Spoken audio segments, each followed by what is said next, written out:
I've chosen to research is the Korowai tribe. They can also be known as the Kolofu people. This tribe caught my eye in particular because they are becoming extinct. With their population being roughly over 3,000, they continue to die off every day. They are so isolated that they are unaware of any type of humanity. Gaining insight of cultures such as the Korowai makes us more aware of cultural diversity around the world. I researched this culture in depth when taking Introduction to Sociology. Research suggests that the Kolofu people have some rare practices.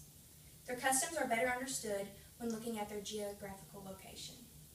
The first step is understanding where this is located. The location is in southeast Indonesia, in a province called Papua New Guinea. It is northeast of Australia, where it lies close to the border of the Pacific Ocean. Papua New Guinea is the world's 54th largest country. The country is situated on the Pacific Ring of Fire. This marks a point of collision of several tectonic plates. This can be very dangerous due to the frequent possibility of volcanoes, earthquakes, and tsunamis. Another defining trait of a culture is its intellect. The educational practices of the Kolofu people is practically a lack thereof.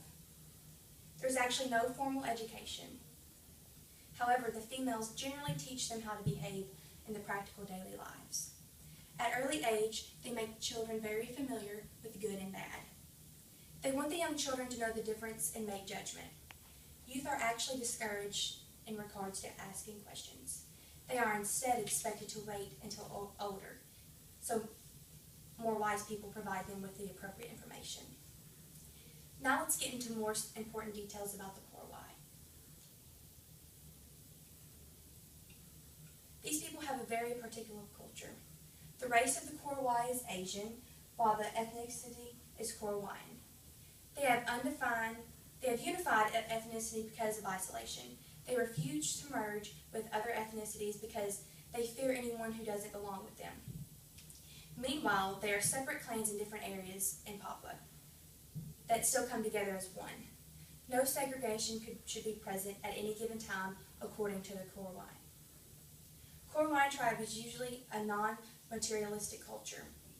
Everything they use is natural. According to dailymail.co.uk,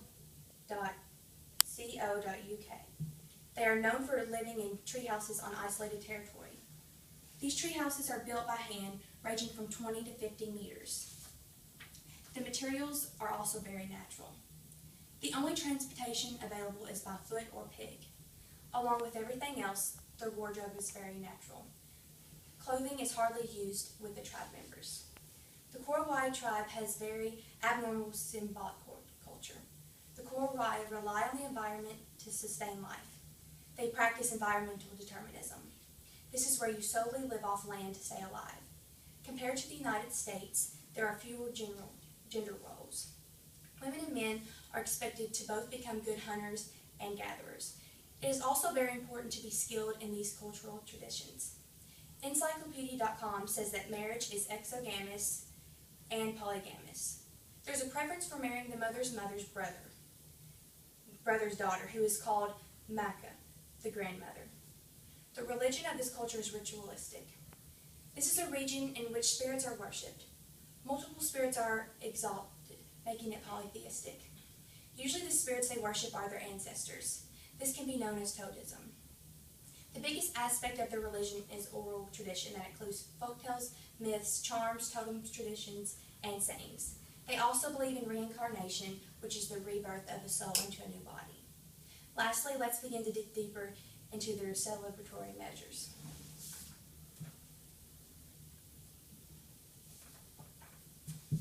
The Kolofu people take participation in very many rituals.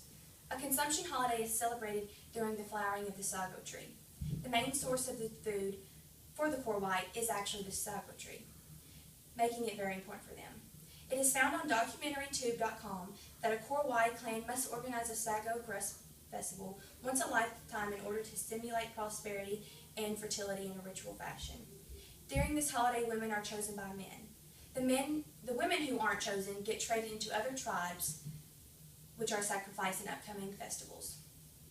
Not only are women sacrificed, but pigs are also sacrificed. Magic rituals are also sometimes performed. They're performed around the treehouse to defend evil and assure prosperity.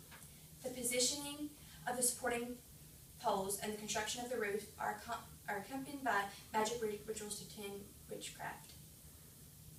There are a couple of ways the Korowai handle the death of a tribe member. One way is burying the deceased shallow graves. They tend to do this so it's an opportunity for resurrection will be available in case of a temporary unconsciousness. The other burial ritual is extremely gruesome. They actually eat their ancestors. They believe it is ultimate portrayal of love of the deceased. TripFreaks.com states that consuming your enemy or an outsider means absorbing his health and power. In conclusion, it's hard to believe that there are civilizations out there such as these. Now you have a good understanding of a small and overlooked culture that merely exists. There is an unsolved mystery concerning the practice of cannibalism in the general of the Korowai area, where Mike Rockefeller disappeared. He was looking for native art to bring back to the Museum of Primitive Art in New York City. His fate is unknown, but it's suspected he was victim of the cannibals.